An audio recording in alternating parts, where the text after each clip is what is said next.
They say politics is downstream from culture. But that raises a more important question. Who's funding the river? Who decides what flows into our conversations, our screens, our schools, and our streets? Because here's the truth. Across America, a storm of anger has been gathering for decades, and it didn't come out of nowhere.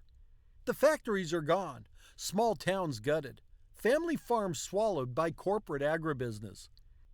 The promise that if you work hard, play by the rules, and stay loyal, the system will take care of you? Dead and buried. People know it. They feel it. In their paychecks, in their bills, in the second job they pick up just to make rent. And in the vacuum of trust, of stability, of hope, anger has taken root. Righteous, burning anger. So when someone shows up talking like no one else talks, screaming about the swamp or the globalists or the elite, it doesn't sound crazy. It sounds right. It sounds like someone's finally telling the truth. Because at some level, they are. People have been betrayed, but not by immigrants, not by the teachers, not by the librarians or the drag queens or the union workers. They were betrayed by power, by capital, by the very system those new populist heroes quietly protect. This is the great sleight of hand. When the town loses its plant, who's blamed? Not the private equity firm that gutted it, but woke Democrats. When healthcare costs triple, who takes the hit? Not pharma execs, but the deep state. When your rent is too damn high, who gets demonized? Not the landlords and hedge funds, but immigrants crossing a desert just to survive. It's rage for sale, packaged, branded, monetized, sold back to the very people who should be storming the gates of wealth and power. But instead, they're told the real enemy is their neighbor, their teacher, some bureaucrat in a blue state. It's not an accident. It's a strategy. Because if the pitchforks were ever turned toward the billionaires who caused this mess, it'd be over. So instead, they build a firewall out of talk radio, viral videos, culture war panic, and snake oil populists wearing cowboy boots. What if the revolution you're cheering for, the one that feels so urgent, so loud, so real, isn't rising from the grassroots at all? What if it's raining down from the top, funded by the same ultra-wealthy class that closed your factory, took your pensions, bought your town, and then handed you a flag and told you who to hate? What if they handed you your rage and then cashed the check when you spent it? Populism has always had a place in the American bloodstream.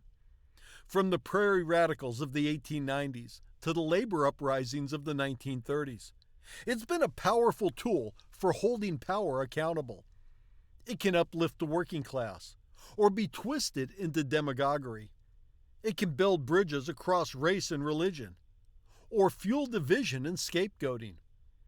Populism is a fire, and fire, as always, can warm a home or burn it down. In recent decades, that fire has been captured, bottled, and sold, not by working people, but by billionaires. They saw the rage coming, they studied it, they mapped it, and then they built a pipeline to direct it away from themselves and toward everyone else. Meet the quiet architects of this weaponized populism. Charles and David Koch, the petrochemical princes whose fortune flowed from pipelines and deregulation. Robert and Rebecca Mercer, hedge fund magnates with a fondness for chaos and AI-driven political warfare. Sheldon Adelson, a casino tycoon turned kingmaker who poured hundreds of millions into bending the GOP towards his will. These aren't outsiders. They are the apex predators of capitalism. Oligarchs with global reach, private jets, and bottomless pockets. And while their styles differ, their goals rhyme. Slash taxes for the wealthy, strip regulations from corporations, cripple unions, dismantle public programs, keep the electorate divided, distracted, and demoralized. They understood something crucial. You don't need to win over the majority if you can buy the narrative. So they got to work, not by running for office, but by purchasing the ecosystem around it. They poured billions into think tanks like the Heritage Foundation, the Cato Institute, or the American Enterprise Institute, churning out reports that dress cruelty in academic language. Media outlets and influence operations, ranging from AM talk radio to fringe websites to social media bots and partisan YouTube echo chambers. Super PACs and shell organizations, laundering donor intent through a maze of issue advocacy groups and tax-exempt front orgs. And perhaps most effectively, Astroturf movements.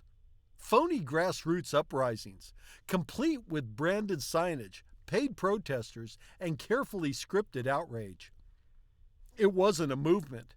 It was a machine with one job: convert working-class rage into elite protection. So, when coal miners rally against the EPA, when farmers cheer for trade wars that bankrupt them, when gig workers protest against labor protections, that's not coincidence. That's programming. The Billionaire Whisper Network doesn't scream. As the name implies, it whispers. It nudges. It nudges until people are no longer asking why billionaires pay less in taxes than teachers or their own secretaries, but why their kid's school library has a book about gender. It whispers until a teacher with a pension looks across the dinner table and blames her students' immigrant parents for rising costs, instead of the venture capitalist firm that just bought up the housing stock in her town. It whispers until people willingly vote to cut their own lifelines, believing they're striking a blow against the elite, when they're actually just tightening their own chains.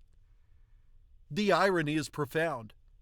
A billionaire class posing as anti-elite heroes, manipulating the symbols of rebellion to preserve the very system that made them gods. They didn't hijack the anger. They weaponized it, branded it, and turned it into an empire. This isn't just politics. This is marketing. And the product? Your outrage. In a real revolution, the power flows upward, from the shop floor to the State House, from the breadline to the boardroom. Real populism is messy, organic, unpredictable, and sometimes hard to control, because it belongs to the people. But over the last 40 years, we've actually seen something else entirely. Stage-managed uprisings, dressed in populist rhetoric, but choreographed in corporate boardrooms. Welcome to the world of astroturfing, a corporate art of manufacturing outrage, giving it a folksy veneer, and using it as cover to reshape the political landscape from top down. Let's talk about one of the clearest examples: the Tea Party. When it erupted in 2009, it looked like a spontaneous grassroots rebellion against government overreach. Angry town halls, homemade signs, revolutionary cosplay. It felt like Main Street was finally fed up and pushing back. But behind the tricorn hats and the shouting matches was a sophisticated, pre-funded political operation. Koch-backed organizations like Americans for Prosperity provided the logistics, the buses, the talking points, the media amplification. They trained speakers, coordinated events, and saturated airwaves with propaganda disguised as public concern. It wasn't a revolution. It was a rebranding. The goal? Not to rein in Wall Street or protect working families. It was to gut the regulatory state, block environmental reform, slash taxes for the wealthy, and stall healthcare expansion. And it worked. The Tea Party sent dozens of hardline ideologues to Congress, not to govern, but to disrupt. They weren't there to pass laws. They were there to blow up the machinery of public trust. And they did. But the tactic didn't stop there. It evolved, mutated. Today, we see the same playbook at work in hard-right school board takeovers, where so-called concerned parents show up at meetings armed with talking points pulled straight from national groups, funded by dark money networks. Groups like Moms for Liberty, No Left Turn in Education, and others masquerade as local organic coalitions. But scratch the surface, and you'll find national donors, legal teams, and PR firms pulling the strings. The outrage? Manufactured. The books they're banning? Chosen by algorithm. The language they use? Focus grouped, tested, weaponized. And the purpose? Always the same. Sow chaos, erode trust in public institutions, and distract from the real looting going on behind the curtain. Because while parents are screaming about drag story hour, billionaires are quietly funneling public school funds into for-profit charter networks and voucher schemes that leave rural and low-income kids behind. While protesters rage against critical race theory, those same billionaires are cutting deals to privatize water, close rural hospitals, and bust unions under the radar. It's rage without resolution, panic without power. It's an endless circus that keeps the public chasing shadows while the money moves in silence. And that's the key insight here. These aren't revolutions. They're counter-revolutions in disguise. They're designed to look like rebellion while reinforcing the status quo, to feel like disruption while entrenching control, to wear working-class clothing while dancing for billionaire benefactors, top-down manipulation wearing a blue-collar disguise. We're not witnessing a revolt of the masses. We're watching a puppet show, bankrolled by billionaires, staged on the ruins of public faith. Every generation, it seems, gets its savior in a suit, a wealthy outsider that promises to bulldoze the corrupt system and give power back to the people. They come from boardrooms, not picket lines. They talk tough, pose as rebels, and assure the angry masses, I hear you, I'm not like them. But if you listen closely, and more importantly, follow the money, you'll find a pattern. Take Ross Perot, please. A straight-talking Texas billionaire who burst onto the national stage in 1992. He railed against NAFTA, against deficits, against the D.C. swamp long before it was fashionable. With his charts and down-home delivery, he convinced millions that he was the anti-politician we needed. He spent nearly $65 million of his own fortune, more than any self-funded candidate in history, and made a serious dent in that election. But Perot's vision of populism came with a catch. He talked like a working-class champion. But his solutions? Still deeply rooted in corporate orthodoxy. No real structural challenge to concentrated wealth. No call to rebuild labor power or tax Wall Street. Instead, his message boiled down to managerial efficiency. Cut the waste, trim the fat, balance the books. A spreadsheet populist. In hindsight, Ross Perot wasn't a revolutionary. He was a pressure release valve. A safe outlet for public rage that left the real levers of power untouched. Fast forward a generation, and the script gets a dramatic rewrite, with Donald Trump as its star.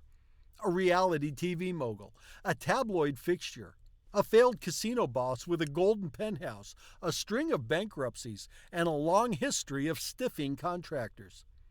He was everything his base supposedly hated. A coastal elite with a trust fund and a Rolodex full of billionaires. And yet, he became their champion. Why? Because he played the part perfectly. He spoke in the language of grievance. He tapped into real pain, lost jobs, crumbling towns, cultural alienation. He promised to drain the swamp, bring back jobs, build the wall, and "Make America Great Again." But behind his slogans was a familiar pattern. Trump didn't burn the system down. He baptized it. His administration was stocked with Wall Street insiders, oil lobbyists, and private equity executives. He passed a massive tax cut that overwhelmingly benefited the top 1%, and especially the top 0.1%. He rolled back environmental regulations, gutted worker protections, and opened federal lands to corporate extraction. He attacked unions, undermined the Postal Service, and waged war on independent media, while posing as a friend of the forgotten man. It was all part of the illusion. A man who pretended to challenge the elite, while quietly delivering everything they wanted. And that, right there, is the head fake. These so-called outsiders are not challenging the system. They're rebranding it. They're not tearing it down. They're renovating it in gold leaf and populist slogans. Just look at the Oval Office. And because they look different from the usual suspects, because they're loud, brash, fucking vulgar even, people mistake style for substance. But populism isn't about tone. It's about power. And these outsider icons, whether it's Perot, Trump, or the next self-funded savior who claims to speak for the common man, they have one thing in common. They always leave corporate power intact. They may change the window dressing. They may reshuffle the talking points. But the machinery of wealth extraction, inequality, and elite control, they stay untouched. Because in the end, the outsider is just the system in disguise, wearing a trucker hat and pointing fingers at everyone except the people pulling the strings. When outrage is real but distractionless, it becomes easy to hijack. Anger by itself is not political. It's primal. It's moral. It says something is wrong. But if it isn't focused, organized, and informed, it's just heat, flammable, unpredictable, and easily exploited. That's what the architects of billionaire populism understood better than anyone. They didn't invent the anger. They didn't have to. It was already there, fermenting in the wreckage of shuttered factories, dead-end jobs, medical bankruptcies, opioid overdoses, and communities hollowed out by corporate consolidation. What they did was far more sinister. They hijacked that rage. They redirected it. They weaponized it, not against the forces responsible, which was them, but against convenient scapegoats. This is the real genius, if we're willing to call it that, of the billionaire populist playbook. Take real, justified grievances. Strip them of historical and economic context. Stir in fear, resentment, and racial anxiety. Repackage the whole thing as a fight for freedom. It's a masterclass in political misdirection. Want healthcare that doesn't bankrupt your family? They call it tyranny. They warn of death panels and socialized medicine, while quietly cashing checks from private insurance lobbies.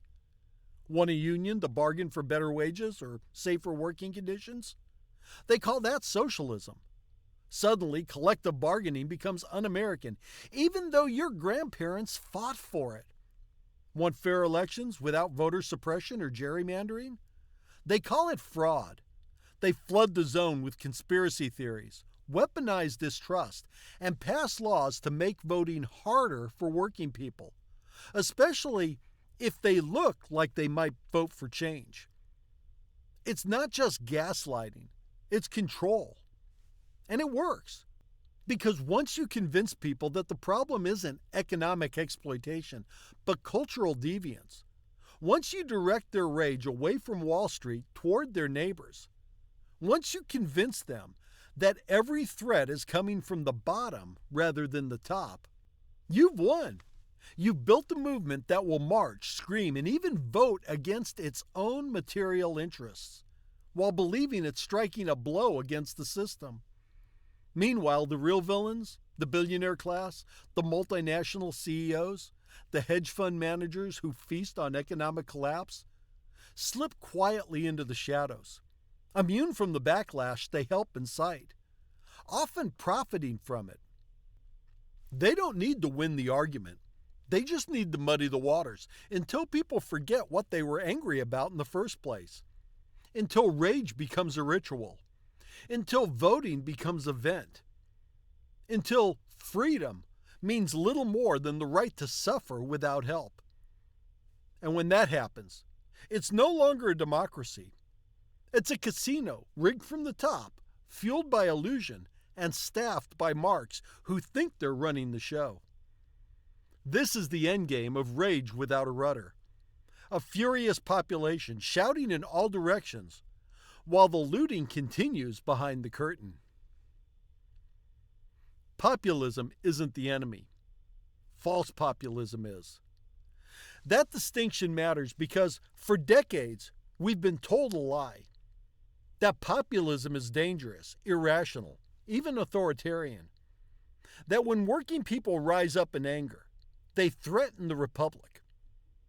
But history tells us a different story. Real populism is what built the labor movement. It's what gave us the weekend, Social Security, Medicare. It's what marched for civil rights, fought against child labor, and demanded that power serve people, not the other way around.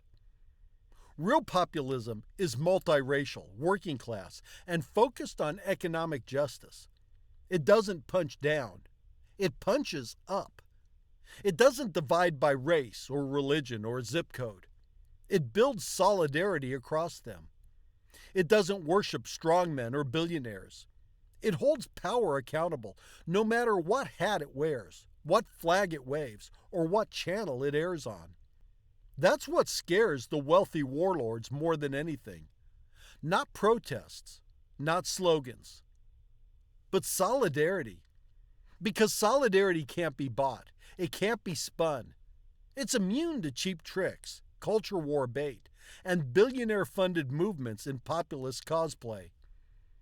It's the one thing that can cut through the fog of disinformation and remind people you are not alone, and you are not the problem. The problem isn't your neighbor who voted blue or red. It's not the immigrant working 2 jobs to survive. It's not the teacher, the nurse, the barista, or the bus driver. The problem is the system that keeps all of them on edge, underwater, and at each other's throat, while it writes another tax loophole for itself. That's the great American head fake. Take real, legitimate anger, point it in the wrong direction, and make people believe that the fire is coming from the crowd, not the castle. It only works if we keep falling for it. It only works if we keep mistaking the hand that holds the match for the one that lit the fire. But we don't have to keep falling for it. We can reclaim the language of populism, not the hollow branding, but the real thing.